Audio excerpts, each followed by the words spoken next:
বহু দশক ধরে বিজ্ঞানীদের ভাবিয়ে তোলা বারমুডার রহস্যের অবশেষে মিলেছে নতুন ব্যাখ্যা। মার্কিন গবেষকদের এক সাম্প্রতিক গবেষণায় উঠে এসেছে আটলান্টিক মহাসাগরের মাঝখানে অবস্থিত বারমুডা দ্বীপ কেন আশেপাশের সমুদ্রতলের তুলনায় এত উঁচুতে অবস্থান করছে। গবেষণাটি পরিচালনা করেছেন কার্নেগি সায়েন্সের ভূকম্পবিদ উইলিয়াম ফ্রেজার এবং ইয়েল বিশ্ববিদ্যালয়ের জেফ্রি পার্ক। গবেষকদের দাবি, বারমুডার নিচে রয়েছে পৃথিবীর অন্য কোথাও না দেখা এক বিশেষ ভূতাত্ত্বিক গঠন। সাধারণত হাওয়াইয়ের মতো আগ্নেয় দ্বীপগুলো গড়ে ওঠে ম্যান্টল প্লুমের উপর। এটি পৃথিবীর গভীর থেকে উঠে আসা উত্তপ্ত শিলার বিশাল স্তম্ভ, যা আগ্নেয়গিরি সৃষ্টি করে এবং সমুদ্রতলকে ফুলিয়ে তোলে। তবে সময়ের সঙ্গে সেই স্ফীতি কমে গেলেও বারমুডার ক্ষেত্রে তা হয়নি।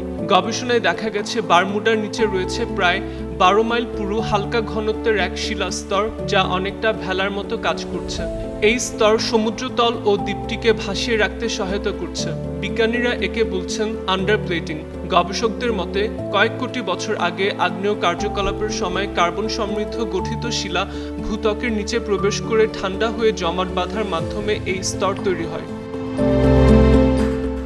গবেষক উইলিয়াম ফ্রেজার বলেন, বারমুডার ভূতাত্ত্বিক বৈশিষ্ট্য প্রচলিত ম্যান্টল প্লুম তত্ত্বের সঙ্গে পুরোপুরি মেলে না, বরং এটি ইঙ্গিত দিচ্ছে পৃথিবীর গভীরে আরও জটিল প্রক্রিয়া কাজ করছে, যা এখনো পুরোপুরি বোঝা যায়নি। ফ্লোরিডা, বারমুডা ও পুয়ের্তো রিকোর মধ্যবর্তী অঞ্চল বারমুডা ট্রায়াঙ্গল নামে পরিচিত। জাহাজ ও উড়োজাহাজ নিখোঁজ হওয়ার নানা ঘটনার কারণে বহু বছর ধরেই এটি রহস্যের কেন্দ্রবিন্দুতে রয়েছে। যদিও বিজ্ঞানীদের মতে এসব ঘটনার পেছনে অলৌকিক কোনো শক্তি নয়, বরং প্রতিকূল আবহাওয়া, গালফ স্ট্রিম এবং মানবিক ভুলই প্রধান কারণ।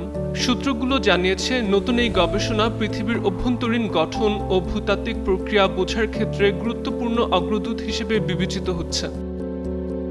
মাহাদি আহমেদ, যুগান্তর নিউজ।